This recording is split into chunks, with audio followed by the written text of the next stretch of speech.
उद्धव ठाकरेंनी परभणीत मराठी बोलणारा मुस्लिम महापौर बसवून एका दगडात भाजपचे 2 पक्षी मारले. एकीकडे परभणीमध्ये भाजपच्या कमळ चिन्हावर 12 मुस्लिम नगरसेवक बाहेर आले आणि दुसरीकडे शिवसैनिकांनी भाजप नेत्यांचे मुस्लिम जावई बाहेर काढले. भाजप एमआयएम युतीची आठवण काढली. रियाज अलीचा डान्स आठवला.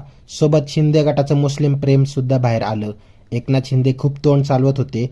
संजय राऊतांनी एका वाक्यात शिंदेचं तोंड बंद केलं. तुमच्यासारख्या गद्दारांपेक्षा निष्ठावान मुसलमान परवडला.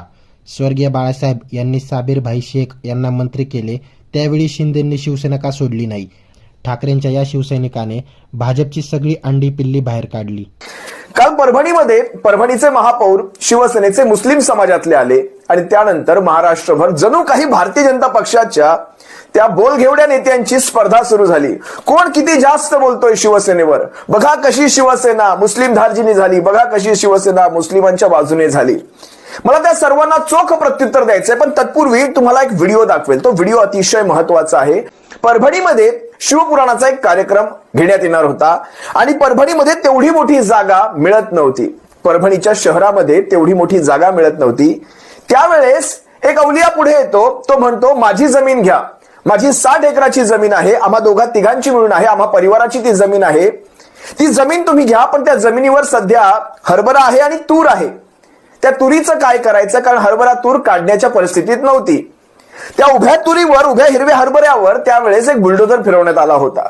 ते सय्यद कुटुंब होतं आणि त्याच सय्यद कुटुंबातला हा शिवसैनिक, गेल्या 20 वर्षांपासून शिवसेनेची अहोरात्र सेवा करणारा हा शिवसैनिक ज्या वेळेस परभणीचा महापौर बनतो, त्यावेळेस मात्र ह्या भक्तांच्या डोळ्यामध्ये खुपायला लागतं. एकदा हा व्हिडिओ पहा, त्यापुढे मी माझं आजचं विश्लेषण करेल. परभणीमध्ये हिंदू मुस्लिम ऐक्याचं दर्शन घडलंय. परभणीमध्ये मुस्लिम बांधवांनी हिंदूंच्या शिवपुराण कथेसाठी 60 एकर जमीन देऊ केली. एवढंच नव्हे तर या जागेवर पिकवण्यात आलेला हरभरा आणि तुरीवरही त्यांनी बुलडोझर फिरवलाय. मुस्लिम समाजाचा बांधव आहे, आमचा मित्र आहे, त्याचं आपण कौतुक करावं तेवढं कमी असं मी म्हणेन. कारण त्यानं स्वतःच्या शेतातल्या सगळं तुरीचे झाडं गिडं उपटून टाकली. शेवटी एक मुस्लिम बांधव हिंदू समाजाच्या कथेसाठी पुढाकार घेतो. परभणीमध्ये म्हणजे जगात जर्मनी आणि भारतात परभणी हे असं विनोदात म्हटलं जातं, पण तो विनोद नाहीये. उदाहरणं देण्यामध्ये परभणीचा हात कोणीही पकडू शकत नाही. शिवपुराणाचा कार्यक्रम शिवसेना खासदार बंडू जाधव यांच्या अध्यक्षतेखाली तो घेण्यात येतो. आता मी तुम्हाला उदाहरणं देणार आहे, कारण उदाहरणातून चांगलं स्पष्ट होत असतं.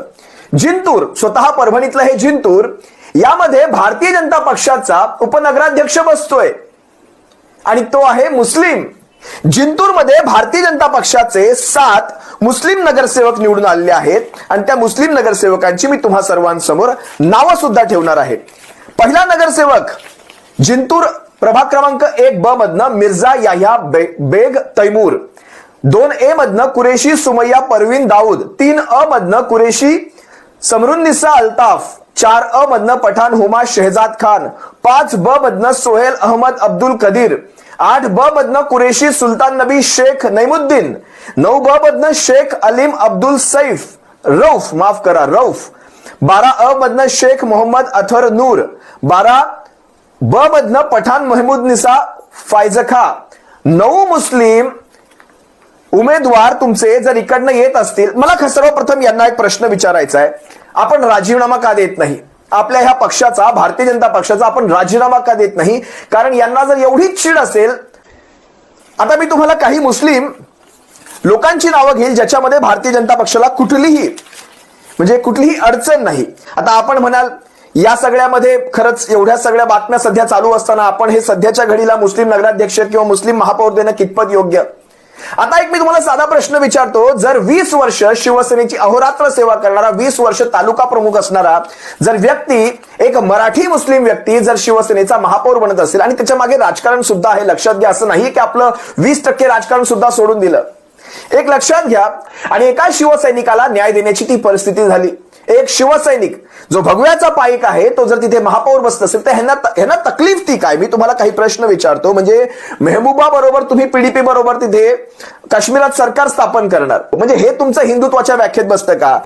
त्यानंतर घरात यांच्या रियाज चालतो, यांचे जावई मुस्लिम असतात. तो परभणीचा सय्यद इक्बाल असेल, वर्सोव्याचा हारून खान असेल, ही मराठी माणसं आहेत, ही या महाराष्ट्राची आहेत. ही मराठी आहेत, ही मराठी मुस्लिम आहेत. आज साताऱ्यामध्ये कित्येक मराठी मुस्लिम आहेत, रत्नागिरीमध्ये मराठी मुस्लिम आहेत, महाडमध्ये आहेत. प्रत्येक महाराष्ट्राच्या जिल्ह्यात गावागावात, तुमच्या माझ्या गावात सुद्धा मराठी मुस्लिम आहेत. ते रामरामही बोलतात आणि आपली माणसं त्यांना सलाम अलेकुम सुद्धा बोलतात. ते आपल्याला रामराम बोलतात. हे गावातलं बघा बघा, गावागावांमध्ये आपण ही तेढ पेरू नका. बाळासाहेबांनी बाळासाहेबांचा तो प्रसंग दाखवू का तुम्हाला? भर व्यासपीठावर काय म्हणाले? बाळासाहेबांनी असं केलं. कुणाला? साबीरभाई शेख यांना. अरे साबीर भाई,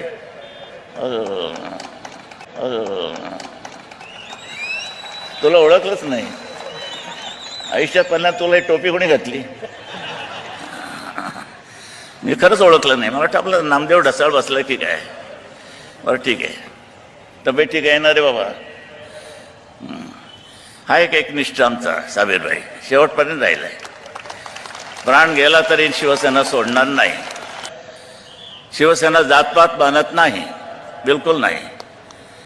तुमच्या माहितीसाठी सांगतो, हे सय्यद इक्बाल हे परभणीचे जे महापौर म्हणतात, हे पहिले महापौर नाही आहेत मुस्लिम मधनं.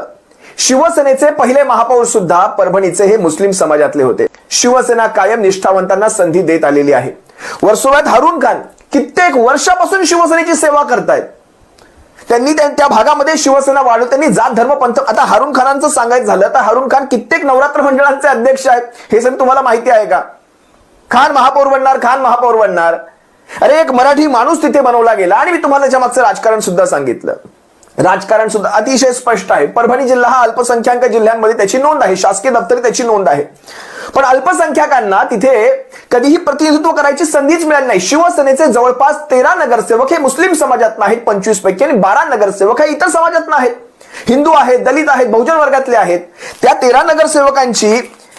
13 नगरसेवकांमधनं जर एकाला आपण तिथे संधी दिली, म्हणजे खासदारकीला, आमदारकीला, इतर सगळ्या निवडणुकांना सर्वच्या सर्व समाज शिवसेनेच्या पाठीशी ठामपणे उभा राहतो. अगदी बंडूदादा जाधव असतील, अगदी महेश पाटील असतील, ही सारी मंडळी ज्यावेळेस आमदारकीला उभी राहतात, हा समाज संपूर्णपणे शिवसेनेच्या पाठीशी ठाम उभा राहतो. मग एका महानगरपालिकेमध्ये एक महापौर पदासाठी विदर्भातनं ज्यावेळेस अशा प्रकारे, बरं संख्याही असताना, असं नाही की संख्या नाही, संख्याही असताना त्यांना आपण जर महापौर पद दिलं, तर ह्याच्यामध्ये यांची पोटदुखी कशी? म्हणजे बघा, MIM बरोबर तुम्ही अगदी अकोल्याचं अकोट असेल, अमरावतीमध्ये असेल किंवा इतर ठिकाणी असेल, तुम्ही सगळीकडनं MIMचा पाठिंबा घेणार. त्याच्यावर तुम्ही तुमचे म्हणजे परळीमध्ये असेल MIM यांना चालते, म्हणजे यांना अब्दुल सत्तार चालतात छत्रपती संभाजीनगर मधनं, कोल्हापुराचे हसन मुश्रीफ चालतात, इथे मुंबईतनं झिशान सिद्दकी चालतो, सना मलिक चालते, नवाब मलिक चालतात. अगदी ह्यांना काही कमी पडलं तर अबू असीम आझमीचा असेल, रईस शेखचा असेल, सपाचं मत चालतं. MIMच्या त्या 2 आमदारांची मतं चालतात अगदी विधान परिषदेला. फक्त म्हणजे महापौर फक्त शिवसेनेचा बसलाय, मुस्लिम बसलाय, तिथे यांना त्रास. यांचा महापौर असेल चालून जाईल, यांची सत्ता कुठे असेल चालून जाईल, यांच्यासोबत मुस्लिम आले चालून जाईल. पण शिवसेनेचा त्याची बातमी कशी करायची ती अशी केली जाते.